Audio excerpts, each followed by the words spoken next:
So now we are going to be moving on to call bets.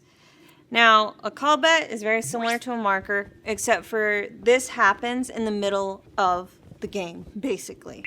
So in this situation right here, we have, again, another player who has already given their player's card, because you cannot usually give this out to someone who doesn't have a player's card.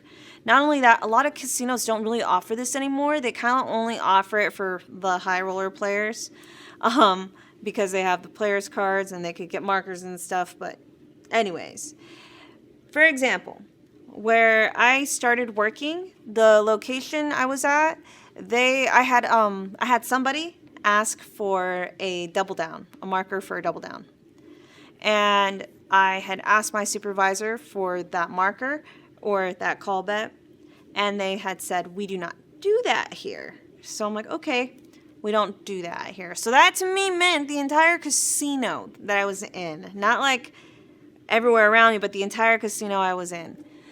And I was working there a little bit longer, about like 3 or 6 months later. I end up having a high roller at my table, and I was at like the higher limit table, and the player wanted to do a double down or split, and I think it was like for 75 or 50. It was a little bit more up there than the last person who had asked. And they had asked me to do an invisible marker, my supervisor.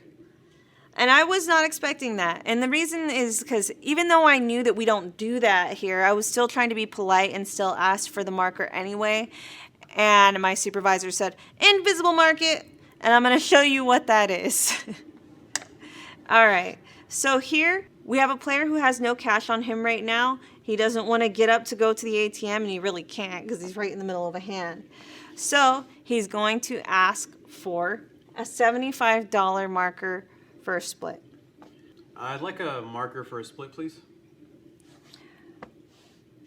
Floor, player requests a $75 marker for a split. $75 marker for a split. Oh, hello, Mr. Jones. How are you doing today? Go ahead. Double mark it. So when the supervisor asks me to double mark it, I'm going to cut it out twice. I'm going to place one of them right next to my rack on the right side, right there, okay? And then the other one, I'm going to, of course, size in and just double check that everything is correct, and then set the cards up as usual. So then I can go ahead and deliver, and then move on. So from here, we're just going to treat everything like regular. And look at that, what we wanted to happen, a bust. So I'm going to go through and pay everything as usual. And then I'm going to ask them how would they like to pay down their marker. So they'll usually end up giving the money back. Now any money coming in, of course, comes in on the left, and then you can have your call bet or your marker on the right. Or you can go ahead and size in and be like, marker paid, marker down. And usually whenever you give out one of these markers or these call bets, your supervisor will stay here for the entirety of the hand, so that way they can help with making sure they get the money back. When it comes to the other marker I showed you, the player can just go ahead and play with all the money and then leave. In this situation, they must handle it as soon as the hand is over. So, marker paid, marker down. Alright everyone, right now I'm about to show you an invisible marker and how to handle it when it wins and when it loses. I'd like a marker for a double down, please. Floor, player requests a $75 marker for a double down. $75 marker. Hello, Mr. Jones. Alright, yeah, go ahead and invisible market. So when my supervisor asks me to invisible mark, I'm only going to do one. So I'm going to match the bet that I see there, and I'm going to place it on the right side of my rack.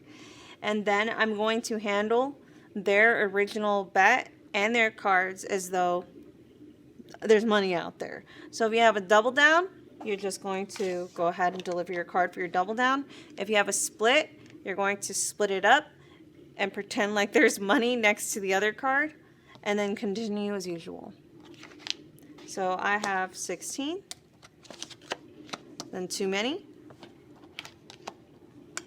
Then I pay as though there are 2 there. Sweep up the cards, then lock up the bet. Because marker paid, marker down, they never lost the money. Now I'm going to show you the situation when they do. All right, starting from where we have set up our invisible marker, we're going to stick our card out, place. This time, the dealer is going to win. And then we're going to take the bet, sweep up the cards, and then we're going to ask them how they would like to pay down their bet or pay down their marker, because they actually did lose the money. And a lot of times they'll probably have their friend hand them some cash or even some checks and then pay down their marker. So in this situation, they're going to use cash, and what I'm going to do is I'm going to cut out the amount. So here, changing 100, Change it. send it.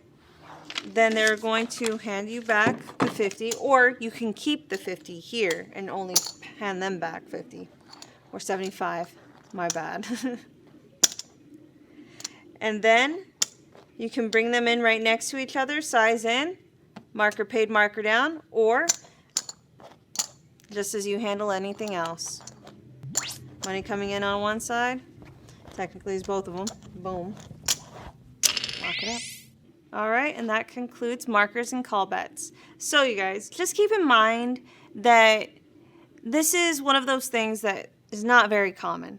And I know I'm saying that to you right now, and it's very possible that you're going to go out there and it's going to happen to you on your first day, because that's exactly what happened to me. It happened to me my first week, and I had everybody tell me, oh, you're never going to get this, and I did, and I actually had to deal with it. But it's one of those things that if you do not know it and your supervisor is there, they will walk you through the process, no problem. All right? So if you have any questions, ask your supervisor. They got you. Just follow directions, okay? Don't question them. Just be all like, I haven't done this before. Could you please walk me through the process? And then follow their directions. All right?